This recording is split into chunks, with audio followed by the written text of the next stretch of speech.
वेणी माधव का ही प्रमुख स्थान है। त्रिवेणी संगम में स्नान के साथ साथ श्रद्धालु वेणी माधव मंदिर में दर्शन कर भगवान विष्णु का आशीर्वाद भी प्राप्त करते हैं।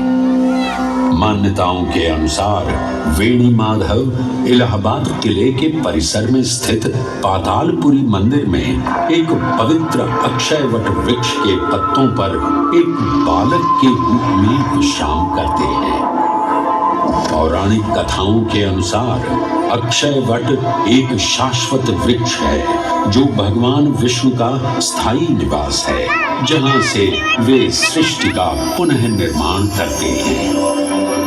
त्रेता युग में भी अक्षयवट वृक्ष का उल्लेख देखने को मिलता है।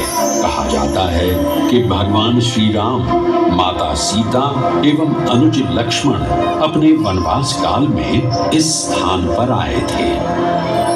वैसे तो भगवान श्री राम का वनवास प्रयाग में श्रृंगी ऋषि को समर्पित श्रृंगवेरपुर धाम से आरंभ होता है।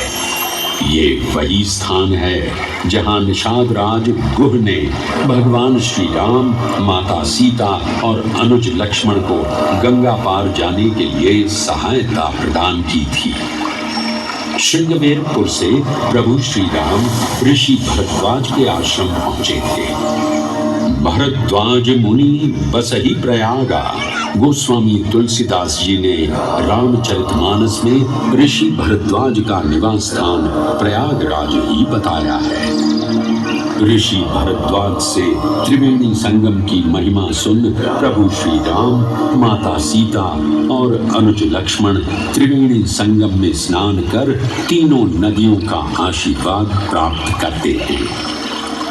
इसी कड़ी में एक प्रचलित कथा के अनुसार संगम तट पर ही माता सीता ने प्रभु श्री राम से महादेव और परम शक्ति मां पार्वती की आराधना करने की अपनी मनोकामना को व्यक्त किया था, जिसके उपरांत प्रभु श्री राम ने यमुना तट पर भगवान भोलेनाथ और मां पार्वती को समर्पित एक मंदिर का निर्माण करवाया था, जिसे आज हम मनकामेश्वर मंदिर के नाम से भी जानते हैं। त्रेता युग में स्वयं प्रभु श्री राम ने माता सीता के साथ इसी मंदिर में भगवान शिव एवं मां पार्वती की पूजा अर्चना कर उनसे आशीर्वाद प्राप्त किया था।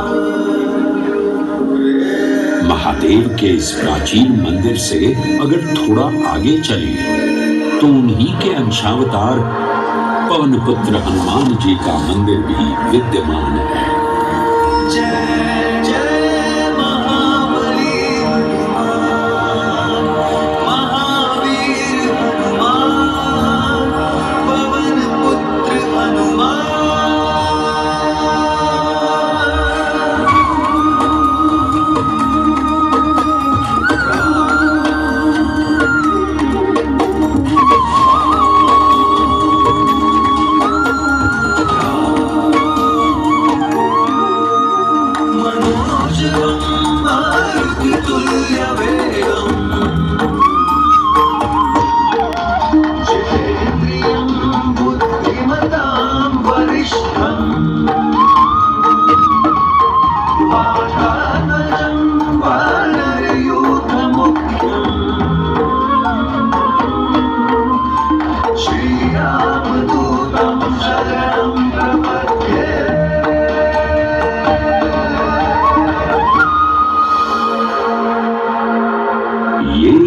ऐसा अनूठा मंदिर है जहां हनुमान जी लेटे हुए दिखाई देते हैं।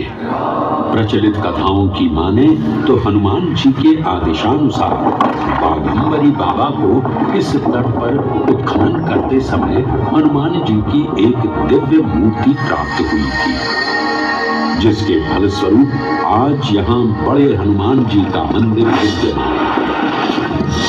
इस चमत्कार से विस्मयाभिभूत हुए बाबा बाघंबरी ने हनुमान जी की सेवा में अपना जीवन समर्पित कर दिया। आज भी इस मंदिर की देखरेख का कार्यभार बाघंबरी गद्दी ने ही संभाल रखा है। पुराण पुराणों एवं अनेक धार्मिक ग्रंथों में वर्णित प्रयाग क्षेत्र के कौशाम्बी का उल्लेख देखने को मिलता है।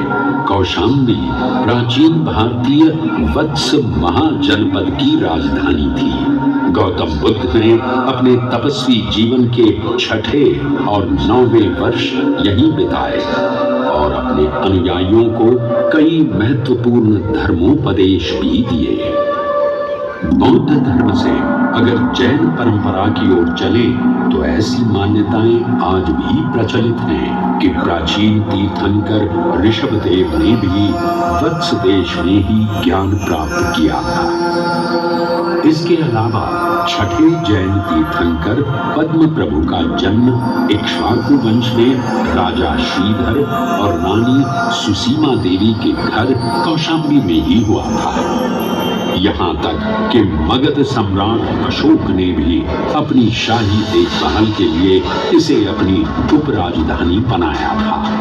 तथ्यों को टटोले तो अशोक की लाट आज भी इस क्षेत्र में देखने को मिलती है। धार्मिक विविधता से परिपूर्ण प्रयाग क्षेत्र एक ऐसा अनूठा क्षेत्र है जहाँ ज्ञान का प्रकाश फैलाने सिख गुरु भी पधारे हैं। प्रयागराज के अहियापुर में स्थित गुरुद्वारा पक्की संगत साहिब इसी की एक बेजोड़ निशानी है।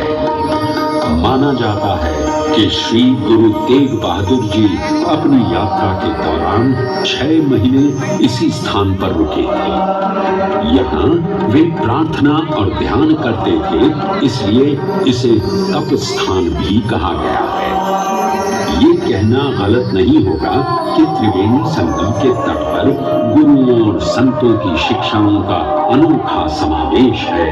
ये गुरुद्वारा पक्की संगत साहिब इलाहाबाद या इलाहाबाद के नाम से कुछ समय के लिए चर्चित ये प्रयागराज आज भी जीवंत है।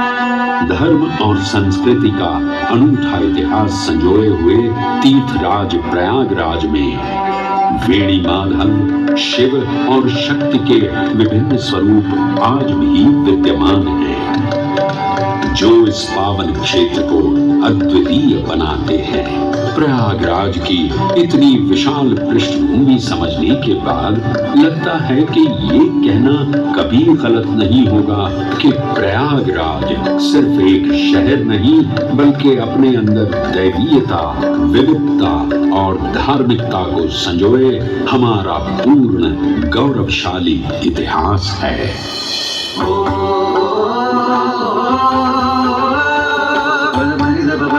Bala bani da ba sa sa sa